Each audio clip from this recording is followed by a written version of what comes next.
I'm Jake. And Alex. And happy October, everybody. Yay! It's time once again to do a Nostalgia Critic Halloween theme review. And usually, he didn't do it last year I think, but usually he likes to tackle something Stephen King related for October.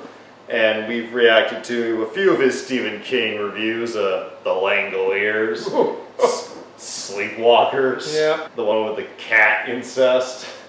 And this is from 2014. It's an adaptation of the short story Trucks, which you can find in this little book, Night Shift.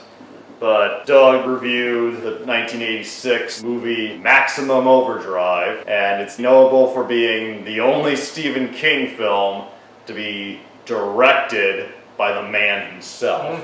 Well, you know how much I love Stephen King. He's probably my favorite author, although, again, the movies don't always hold up, even when he's not directing them. Yeah. So we'll see how this one goes. It's strange. I've never read this or watched this, so this will be new for me. And here's the thing.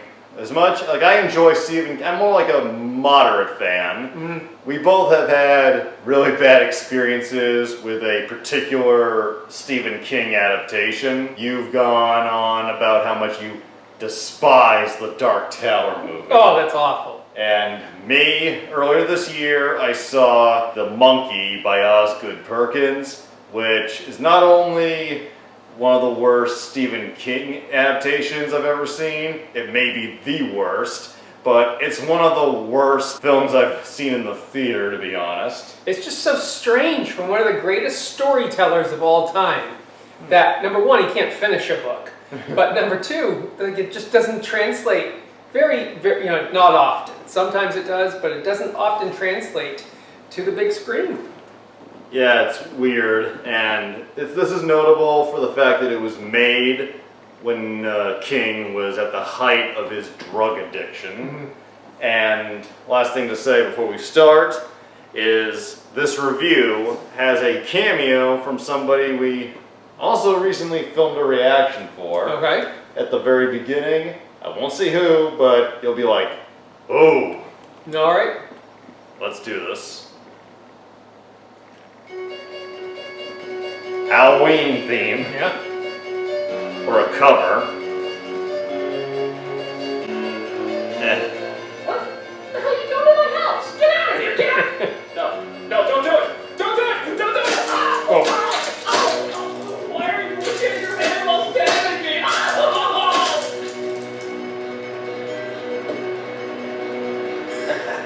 Oh! Food fight. And that was his intro for every October episode that year. Yeah.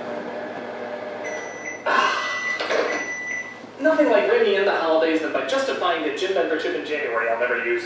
A pumpkin hot dog and a pumpkin bun with pumpkin ketchup. Oh! Yeah! Though, Maybe pumpkin spice. to possibly dip it in some pumpkin whipped cream. Oh. Has such a feat never been done before? Huh? How was that? Oh shit! I'm late for the Stephen King review. Looks very pinnish. Should I get any heavier Hellraiser. foreshadow? I mean, look at this. The forest left right in the shadows. If we do this to all our props, they're gonna fade. We'll just put you in a sketch later. Hello, I'm a Nostalgia Critic. I remembered, so you don't have to. Well, it's the month of Halloween, and you all know what that means. It's time to celebrate a great writer by focusing on his worst work. It's Stephen King time! We're using that. There's no doubt that Stephen King is One of the best movies of all time. But for some strange reason, he's One of the most memorable miniseries of all time. At least when it comes to his film adaptations. Langoliers! Oh. His infamous TV miniseries, Yeah, The but Shining. has come to finally journey to the next level of laughable hell, his motion pictures. And what better way to start off than the film he had 100% control of, Maximum Overdrive. All right. Yeah! This is the only Stephen King story that Stephen King himself directed. Hell, he glorifies the fact that he directed directed. Just look at the trailer. I finally decided if you want something done right, you want to do it yourself. I just wanted someone to do Stephen King right. There's no argument. So he breaks himself into all of his books. Filmmakers just don't understand King. No saying that Stephen King's work should be transferred to the cinematic world or that Stephen King himself wouldn't like it. This time around, there's no excuse. This is the only time we'll ever see Stephen King on Stephen King. That is until Tumblr report. So sit back, my Halloweenies, and let's see Stephen King done right. I'm going to scare the hell out of you. This is Maximum He's actually the Overdrive. scariest thing in that trailer. It's only fitting that an author starts off this visual medium with a butt ton of reading. Let's see. Like Battlefield Earth. 8 days. Does it give me a reason why the Earth's emitting a broccoli fart at the same time? And fittingly again, King starts off his adaptation by doing what most Stephen King adaptations do, saying "fuck you" to the audience. Wow, he just cuts to the chase, doesn't he? Even King himself gets his customary cameo out of the way. Honey, this machine just called me an asshole. Obviously, Yeah, it washed under the dome. As the credits roll, we see all sorts of chaos go on as tons of machines come to life and cause gigantic destruction after gigantic This is a fun The scene. only thing that could possibly be more awesome than that? The greatest credit ever put on any film anywhere. Oh, Yeah, they did the score. God, I have no idea what they had to do with Stephen King, but I am 100% behind that credit. It almost makes up for this one. Though if someone from CDC decides to coach a hockey team, I wouldn't be against it. We then see a gas station where by far the strangest fucking toy truck you've ever seen in your life pulls in. Well, if the point of your toy company was to scare the apple juice piss out of your clientele, then yeah, I say you got a winner. Though to be fair, it is scarier than anything the Sam Raimi movies. We're filling up on his $9 for 15 gallons of gas. Fuck you, 1987. Yeah. One of the truck stop attendants, played by Emilio Estevez, talks to his Hey, boss pretty about boy. packing it. Now you want me to work for 9 hours and only clock in for 8? You know what that star means, don't you? On parole, boy. Either your ass belongs to me or it belongs to the state of North Carolina. Really? A gold star means you're on parole? What do convicted pedophiles get? A Dora the Explorer? Thank you, Governor. And that's Commissioner Gordon. yeah. I just realized it is Stephen King film, so I can act however I want and it'll fly. But within the truck stop, a young Deborah Wilson in drag notices That's the machine Gus from gun. Breaking Bad. Wow. Young Gus. Ah, the 80s. When wearing a Twinkie in your hat raised no questions whatsoever. Yeah. Apart from why the fuck do you have a Twinkie in your hat? You don't want to lose it. Sure enough, other machines Hey. are acting up too. An electric knife cuts someone, vending machines spill all over the place, and yes, there is even death by soda. Oh. Enemies are leaving behind a hilarious obituary. A little boy tries to get away from Stephen King's second killer cola machine he's ever written. Seriously, was it something the From first the time Tommy I watched Knockers. Stephen King? As we see another boy get run over by a steamroller.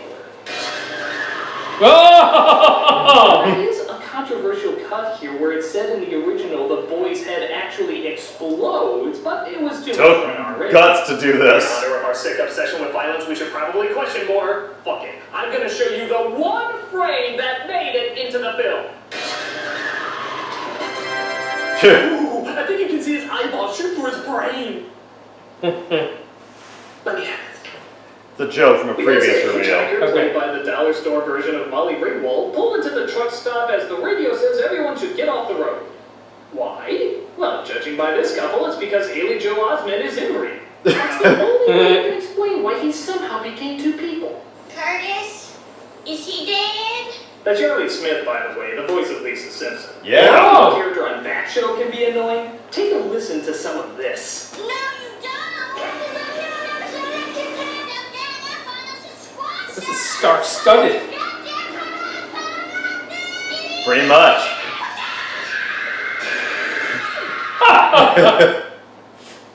You know, suddenly the idea of slitting my throat with her spiky hair doesn't sound that bad. I just wanted someone to do Stephen King right. Yeah. Instead of driving towards the Nailed truck it. stop where our heroes are at, we're checking out to see if the trucks themselves have apparently come along. Okay. Be careful, that jack-in-the-box they forgot to crop out might ruin the scare. Oh, no, it Oh. would have been ruined even without it. So, anybody in there? Nope, not now. So, the truck has to adjust its rear view mirror in order to see them? I wouldn't mind so much the idea that trucks have eyes and are somehow in the driver's seat area, but do you have to do it on the only truck in the goddamn movie that literally has eyes? Isn't that kind of throwing the Fair point. humanity off a bit? But the little boy version of Kim Grease rides around the neighborhood realizing that technology has officially come alive and is killing people. Even a toy car somehow apparently killed a dog. Oh. You explain that one. Beware the ice cream Yeah, truck. they're never saviors in good times. Let me tell you right now. Wow, that ended abruptly. It's almost like Stephen King looked this scene over and said, "Okay, an ice cream truck and a lawnmower are the villains in this scene, and this is stupid." Let me tell you right now, boy, girl. But I guess that can't be as silly as Christine and friends starting to run over people Yeah. at the truck stop. Oh. You know, it's one thing if machines just out of the blue came to life, but how the hell is something as random as a comet supposed to give a soul to modern day appliances? It's like if I dipped that pumpkin hot dog in that pumpkin whipped cream, something evil would happen. Just be thankful King's not over-explaining. Here's suddenly right next to me. Which is probably cold now, so I'll eat it another day. Why would you want to save it for days later? Or maybe I'll eat it later today. After the review? While talking about the cinematic version of Stephen King playing with his Hot Wheels. Hey, thanks, disembodied hand, to which your origin I know not. Oh. What the hell? You have summoned us, critic. Behold, we are the trope raisers. By God, I've heard of you. You come from a world where aggravating pain and Stephen King cliches are one and the same. You learn to love them after the first 20 books. You learn to love them, critic. He's got pencils in his head. But you must. Behold Stephen King trope number 127, the religious nut. Lord, it's not shut up. It is beautiful. American Truth Way Bible. Stand. To be ordered for just $9.95. Oh, jeez, and I bet he runs into all the redneck characters, right? How did you know about trope number 2647? Because that's all his characters. You're either a country bumpkin or a blood-sucking Christian. Well, surely you don't know trope number 36498. The religious nut dies? Yes, that's the one. Well, of course he does. It happens in all his movies. But are you aware of trope number 385? The obvious symbolism of hypocritical faith? Maybe. Yes. Yes. Look, just because people accept a trope over and over and over, that doesn't make it good. If anything, it makes it worse. You may say that now, critic, but just like a Will Ferrell performance, you will learn to love it, hate it, love it, and then forget you ever saw it. I'm not a big Will Ferrell Look guy. forward to that. I used to. Your defenses will lower the critic, and I'll be there when they do.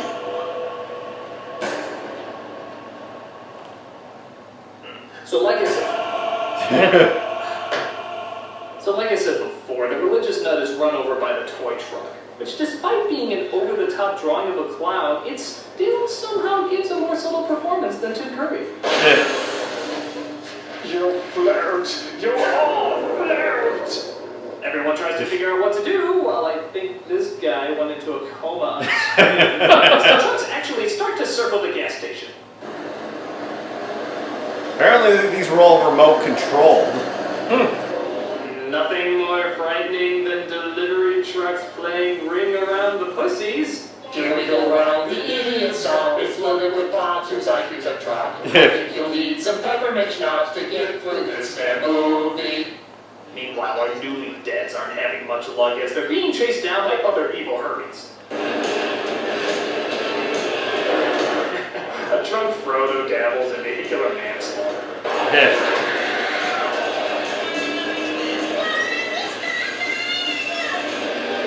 Zoom, mother trucker, zoom! Running joke of his. Yeah, hang on while I veer comfortably to the right. That'll lose him.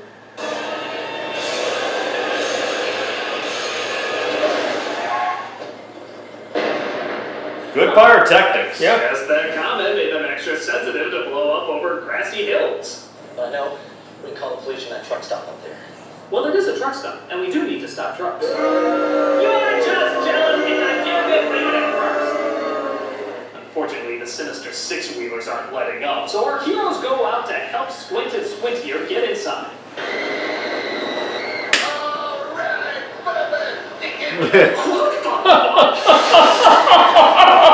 Where do you pick that It's up? on cloak, so nobody would see it. You'll find out. Oh! Exploding toilet paper. I want to see it! I want to see it! My God, she's defying her social class! Where'd you get all that stuff? Oh, we got a whole bunch of stuff down here. Wow. Just keep circling. Don't let them know it bothers us. So it's revealed that under the truck stop, there's a shit ton of firearms that they never knew about. Well, he knew about it. Those He's like machines an weren't illegal somehow smuggler or I something. mean, seriously? There's a gun that starts shooting off later, and yet somehow none of these devices are affected by the comet? What sense does that make? Well, that other gun was attached to a truck. There's a reason the guns aren't alive. Some machines are affected more slowly. Those with simpler parts and mechanics are. Wait a minute. Is this like justifying the clown and the spider and it with this complicated backstory when really Stephen King just wanted a reason to use a clown and a spider and it? No, the spider in it is really plain and simple to understand. Oh yeah? What is it? There's a voice surrounding the universe known as the Your Macroverse. first sentence is even over and already I can't follow it. No, really, it's super easy to follow. I'm surprised they left it out of the movie. It's natural enemy is the turtle. Well, not just any turtle. The turtle that created the universe. And others. But that's another really easy story to follow. Jesus, we'll be right back after this common sense explanation takes place. And the next thing we knew, Master Splinter raised them. By, of course, Donatello, because he's the smartest one. Everyone knows Think that. you're going off track, Pencilhead. From the mountains to the oceans, in the great state of Maine, everything you need is here. Unless you skip the ad that'll take you there. But that's what happens when you don't give in to Stephen King tropes. I thought that was real for a moment back in the day. Will you stop explaining how his tropes are genius and just let people watch the video? Not until you hear how many great scenes were left out of his movie adaptations. Like how the original ending of Carrie had a meteor shower. That sounds That would have been fine. It's better the way he wrote it. Or how the girl in It had to have sex with all the boys in order for them to survive. That sounds awful. That was in the book. That's what he wrote it. And don't forget the electrically charged condoms to knock people.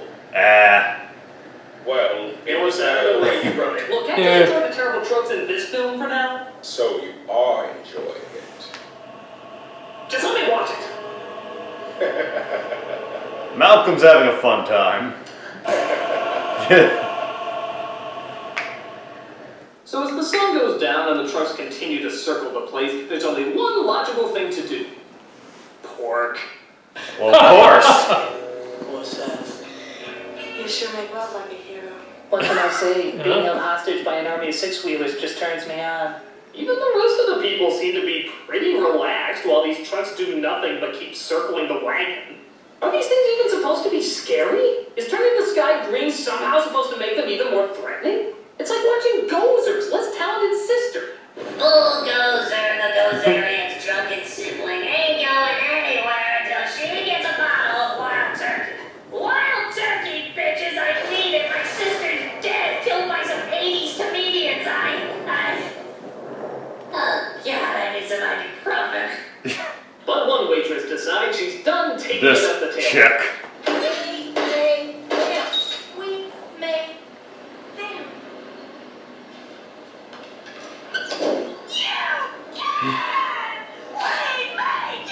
Oh dear, it's time for our ceremonial Stephen King actor turns into cartoon character again.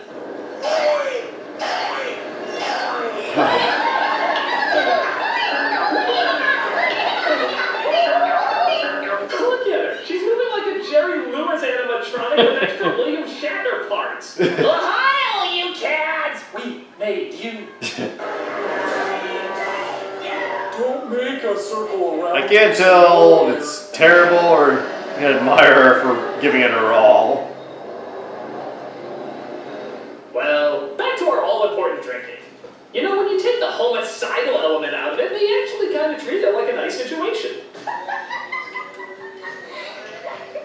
Lord, trucks should try to kill them more often. This is one of the most relaxing times they've had in years. Holy shit. That's that Bible salesman I rode in with. But they hear the religious nut outside making noise, and because we all clearly know he has a chance to make it out of this alive, they try to sneak out and go after it.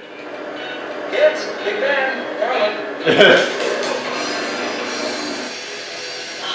What?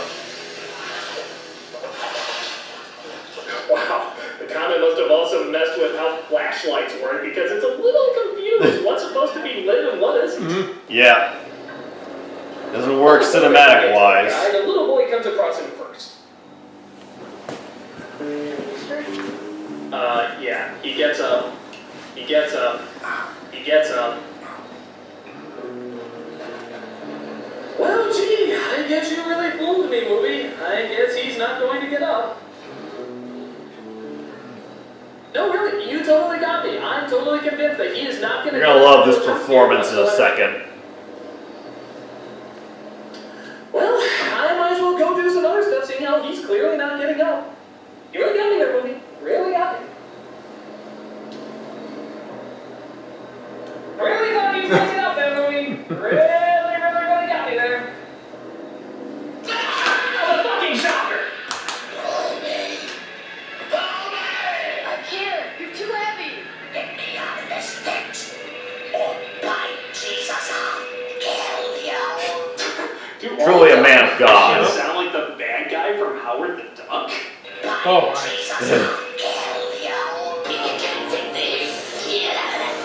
Jeffrey The Jones. team does meet up with him and tries to drag him back, but again, big shocker, he doesn't make it all the way. Thus, they use what they should have been using this whole time, a fuck ton of weapons. It's not like they have a whole shit ton of them at their disposal. Oh, wait. They hide inside again as the kid discovers his father has in fact passed on. Where's my dad? Doug got scrubbed by one of the big boys out there. Hey, hang on a minute. Just a little lesson in manners from the road twitch. Don't make me lightly It's one of the weirdest lines I've ever heard. Well, he got over that fast. Fucking bubbles! Lots of armed equipment finally makes its way to the stop and starts letting loose. Oh no! Not the extraneous characters! They offered so much and how little they offered! Oh dear, somebody spilled jam Well, on me. he's gone. Shots. Why didn't anybody tell me that jerk never survives a Stephen King story? I see this ending well. Yes, she needs to relive her Oscar-winning moment. And the chest. Huh. I guess she just took the bazooka for moral support. Didn't seem to work. The gun starts honking Morse code, which apparently none of the other trucks could have honked. But even more amazingly, one of them actually knows how to interpret it. Incredible. They want us to feed them. Feed him. That's right, everybody. All they wanted this entire time was just fuel. Really? There was no other way they could have made that obvious? Wouldn't it have been easier if they just did something like this? In fact, is it driving around constantly in a circle wasting their goddamn fuel? Yeah. You're wasting your lifespan trying to get your lifespan. I just wanted someone to do Stephen King right. No. They all succumb to truck home syndrome and decide to fill them all up. Emilio lets the lead truck know by literally whispering into its ear. Alright, you bastard.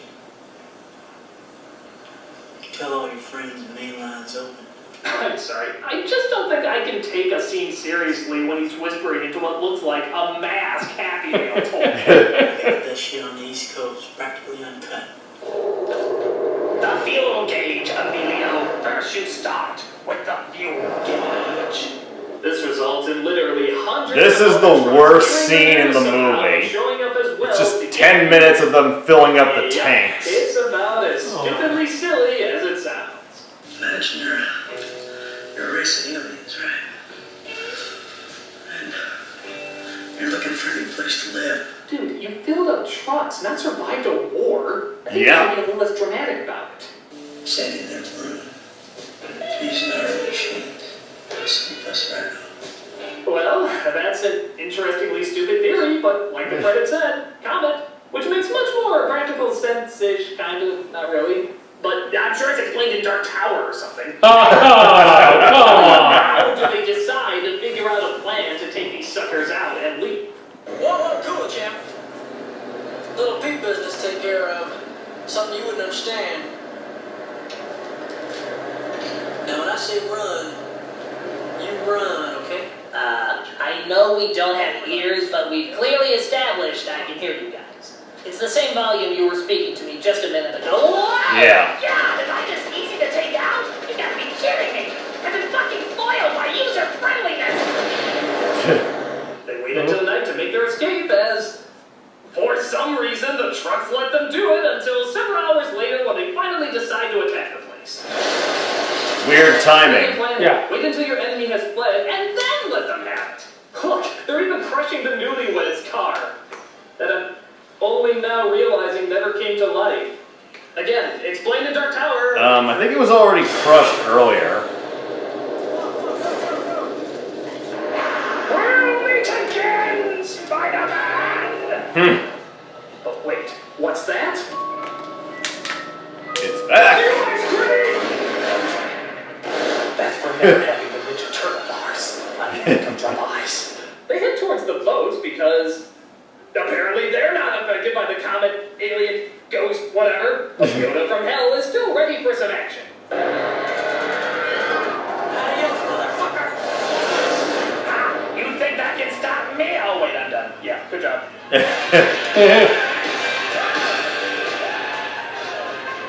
Oh, so it was aliens. Okay, the comet apparently had nothing to do with anything. In fact, it didn't even pass over by the time all this stuff took place. What a twist? Yes. King is often known for twists, as it is trope number 2. Really? Just 2? They don't often be big numbers. So, have you succumbed to the Stephen King tropes and all its tropiness? Actually, yeah, I kinda have. Ah, so you know what it means to love repeatable pain. No, actually I love them for a different reason. In my opinion, this is Stephen King's version of a B movie. A film that's meant to be over-the-top bad. I don't think he wanted to scare us with this. I think he wanted to make us laugh. I mean, let's be honest. No film using AC/DC is intending to scare you. In a strange way, I think he's not only mocking horror tropes, but his own tropes as well. When he says, I just wanted someone to do Stephen King right. maybe he's referring to the fact that he's never meant to be taken too seriously. There's always a bit of otherworldly insanity that even he can poke fun of and laugh at. So, as a totally crazy, cliched, explosion-filled bloodbath of idiocy, it's a damn fun time. I mean, okay, it's not for everyone, it's pretty mindless and just has a bunch of big explosions, but truth be told, I kind of recommend it. If you're looking for something that's bizarrely silly, over the top, and soaked in testosterone-filled cheese, then this is the perfect Stephen King B movie for you. So, what do you think of that? I think I got bored halfway through your speech. Let us instead analyze the overused tropes of Leonardo DiCaprio. Oh, now that sounds like fun. Let's see, trope number 1. He's always a smug and or insecure douche. Trope number 2, ridiculous accent. Trope number 3, screaming in that ridiculous accent. Trope number 4, hey, that's my favorite problem. dressing up like an older man even though he looks 15. Oh, hold on a second. Well, he doesn't look young now. And nostalgia waiting has just begun. Okay, trope number 5, Martin Scorsese. Trope number 6, Martin Scorsese. Trope number 7, trying his best to have you remember a performance by screaming, yelling, and crying all in the same scene. Directed by Martin Scorsese. Guy knows what to say. This is fun.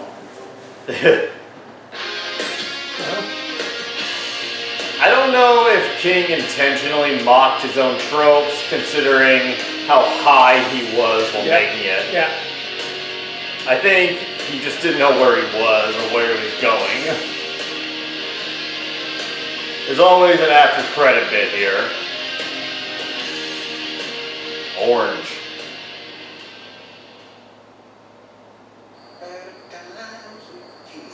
Oh!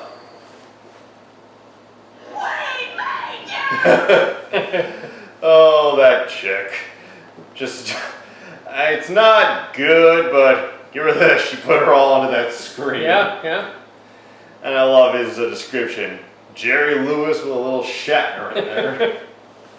I think he did a nice job with this review. Definitely exposed this film, which it's not one of the more popular King movies, and pointed out, I like how he, kind of wove all the tropes into there as well. I thought it was a really well done review. Yeah, and Malcolm, he was great as the trope I raiser. agree.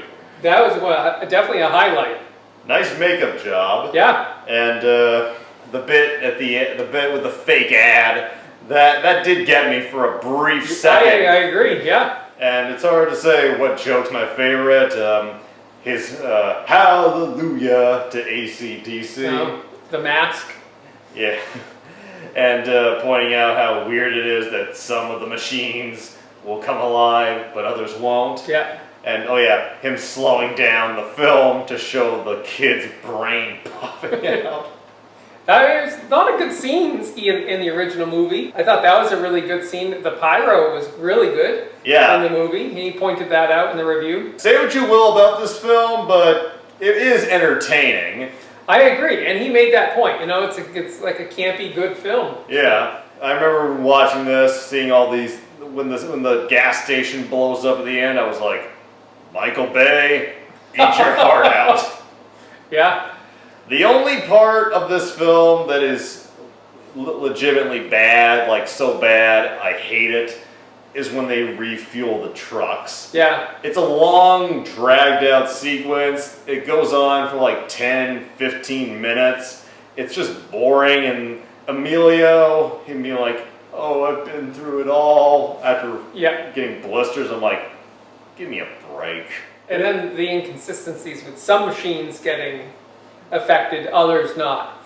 And at the end, the piece with the UFO getting blown up by Russian weather side, like, why not include that bit in the film? Yeah, that was a very quick wrap up. Yeah, there you go. It's not like King didn't know how to end this one, it's just Right. he didn't bother to actually show what would have been interesting. Right. Oh yeah, the joke about how Yeardley Smith and her hubby look like inbred kids. Yeah. And Yeardley Smith, I can see why she's primarily stuck to voice acting. Yeah. I mean, she's good in that role, but not in this wider audience film. Yeah, she's crazy here, and here's an interesting fact to go out on. There were actually some pretty dangerous accidents on the filming of this movie. Well, you mentioned a lot of it was remote control, so I could see how that could happen. Yeah, I'm still amazed that they could pull this off in the 80s. Yeah. Those big rigs to make sure no one could see like a driver crouch down were actually remote controlled, and other objects were remote controlled, including that lawnmower. Yeah. Which is only in the film for like a minute, and all it has to do is like move towards the kid.